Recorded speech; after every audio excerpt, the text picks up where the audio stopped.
ನಮಸ್ಕಾರ. ನಾನು ಸಿಗ್ಲಿ ಬಶ್ಯಾ, ಗದಗ ಜಿಲ್ಲಾ ಲಕ್ಷ್ಮೇಶ್ವರ ತಾಲೂಕು ಶಿಕ್ಷಣ ಗ್ರಾಮದ ಸಿಗ್ಲಿ ಬಶ್ಯಾ. ನಾನು ಇವತ್ತು ಕೇಂದ್ರ ಸರ್ಕಾರದ ಗೃಹ ಮಂತ್ರಿ ಅಮಿತ್ ಶಾ ಅವರಲ್ಲಿ ಸಿಗ್ಲಿ ಬಶ್ಯನ ಮನವಿ ಏನಂದರೆ, ಇವತ್ತು ಅಮಿತ್ ಶಾ ಅವರು ಒಂದು ರಾಜಕೀಯದೊಳಗೆ ಇವತ್ತು ಕೇಂದ್ರ ಗೃಹ ಮಂತ್ರಿ ಆಗಿ ಕಾರ್ಯನಿರ್ವಹಿಸ್ತಾ ಇದ್ದಾರೆ.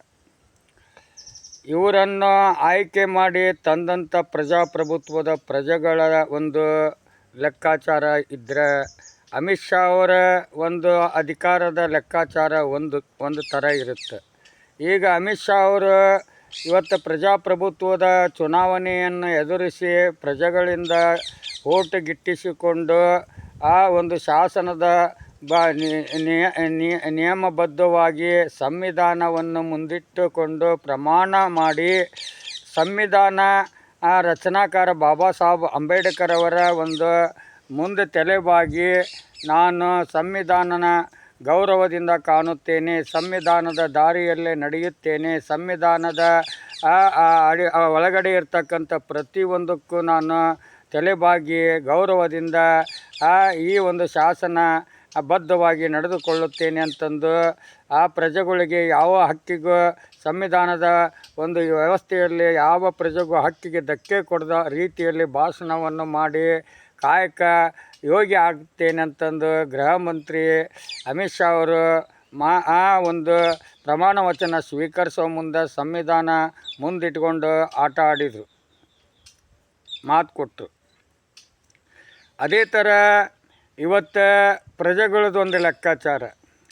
ಪ್ರಜೆಗಳು ಏನಾದರೂ ಈ ಸಂವಿಧಾನದೊಳಗಡೆ ಏನಾದರೂ ತಪ್ಪು ಮಾಡಿದರೆ ಅವ್ರ ಮೇಲೆ ಕಾರ್ಯಾಂಗದವರು ಕಾನೂನುಬದ್ಧವಾಗಿ FIR ಹರಿದು ನ್ಯಾಯಾಂಗದ ಒಂದು ವ್ಯವಸ್ಥೆಯಲ್ಲಿ ಪ್ರಮಾಣ ಮಾಡಲಿಕ್ಕೆ ನಮಗೆ ಭಗವದ್ಗೀತೆ ಕೊಡ್ತಾರೆ. ಏನು ಕೊಡ್ತಾರೆ ಹೇಳು? ಭಗವದ್ಗೀತೆ. IPC CRPC ಕೊಡೋಂಗಿಲ್ಲ ಅವರು. ಭಗವದ್ಗೀತೆ ಮುಟ್ಟಿ ಪ್ರಮಾಣ ಮಾಡು ಅಂತ ಹೇಳ್ತಾರೆ. ಪ್ರಜೆಗಳು ದೇವ್ರ ಮೇಲೆ ಪ್ರಮಾಣ ಮಾಡಿ ನಾವು ಸತ್ಯ ಹೇಳ್ತೇವೆ, ಆದರೆ ನೀವು ಸಂವಿಧಾನದ ಮೇಲೆ ಪ್ರಮಾಣ ಮಾಡಿ ಸತ್ಯ ಹೇಳೋಂಥವ್ರು ಬಾಬಾ ಸಾಹೇಬ್ ಅಂಬೇಡ್ಕರ್ ಅಂತಂದು ಹೇಳೋದು ಬದಲು 100 ಸಲ ದೇವ್ರ ಧರ್ಮನ ಬೋಧನೆ ಮಾಡಿರಿ ಅಂತ ಹೇಳ್ತಾರಲ್ಲ ಅಮಿತ್ ಶಾ ಅವರು. ಅಂದ ಬಳಕ ಇವ್ರ ಕಣ್ಣಿಗೆ ಬರೀ ಧರ್ಮನ ಕಾಣ್ತೈತಿ ಅಂತ ಕಾಣಿಸ್ತೈತಿ. ಇನ್ನೊಂದು ಕಣ್ಣು ಸಂವಿಧಾನ ಇದೆ ಅನ್ನೋದವ್ರು ಮರ್ತು ಬಿಟ್ಟಿದ್ದಾರೆ. ಒಂದು ಕಣ್ಣು ಸಂವಿಧಾನ ಇದ್ದರೆ ಒಂದು ಕಣ್ಣು ದೇವರಿದ್ದಂಗೆ. ಇವು ಎರಡು ಸಮನಾಗಿದ್ದರೆ ನ್ಯಾಯದೇವತೆಗೆ ಒಂದು ಇತಿಹಾಸ ಇದೆ. ಕೈಯಾಗ ಖಡ್ಗ ಕೊಡೋದು ನ್ಯಾಯದೇವತೆ ಕೈಯಾಗ, ಆ ಸಂವಿಧಾನ ಬದಲಾವಣೆ ಮಾಡೋಂಥ ಮಾತುಗಳು ಹೇಳಿಕೆ ಕೊಡೋದು, ಆ ತ್ರಿವರ್ಣ ಧ್ವಜನ ತೆಗೆದು ಹನುಮ ಧ್ವಜ ಆರಿಸ್ತೇವೆ ಅಂತಂದು ಹೇಳಿಕೆ ಕೊಡೋದು.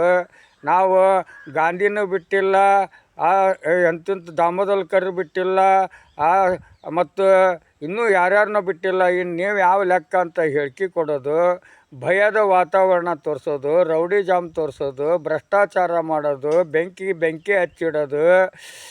ಇಂಥ ಒಂದು ವ್ಯವಸ್ಥೆಯಲ್ಲಿ ಇವತ್ತು BJP ಪಕ್ಷ ಮಾತು ಕೊಟ್ಟಿತ್ತದು.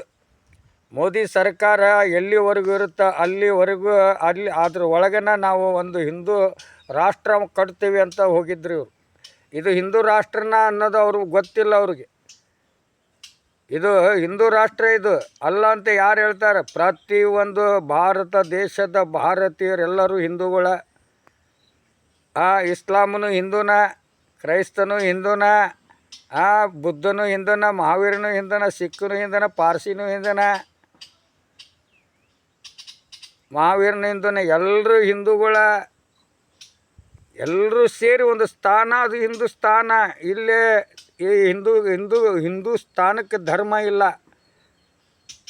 ಎಲ್ಲ ಸೇರಿ ಒಂದು ಧರ್ಮ. ಅದು ಹಿಂದೂ ಧರ್ಮ ಅಂತಂದು ಎಲ್ರಿಗೂ ಸೇರಿ ಅನ್ವಯಿಸ್ತೈತಿ ಹೊರತು ಬರೀ ಇಸ್ಲಾಮ್ಗೆ ಹಿಂದೂ ಅನ್ನಂಗಿಲ್ಲ, ಅವ್ರಿಗೆ ಹಿಂದೂ ಅನ್ನಂಗಿಲ್ಲ. ಅದು ತಪ್ಪು ಕಲ್ಪನೆ. ಸಮಾನತೆ ಸಮಬಾಳು ಅನ್ನೋಂಥ ಇತಿಹಾಸ ಐತಿ ಇಲ್ಲಿ. ಅದಕ್ಕೆ ಅಮಿತ್ ಶಾ ಅವರು 10 ದಶಕಗಳ ಕಾಲ ಅವಕಾಶ ಸಿಕ್ಕರು, ಇವ್ರಿಗೆ ಏನು ಮಾಡೋಕ್ಕಾಗಲಿಲ್ಲ. ಈಗ ಈ 5 ವರ್ಷದೊಳಗಡೆ ಇವ್ರು ಏನು ಮಾಡೋಕ್ಕಾಗತ್ತೆ? ನರೇಂದ್ರ ಮೋದಿಯವರು ಇತಿಹಾಸ ಅಡಕ್ಕೆ ತಂದರೆ ಇವರು ಇತಿಹಾಸ ಅಳಿಸೋತಂತ ತಿಳ್ಕೊಬೇಕು.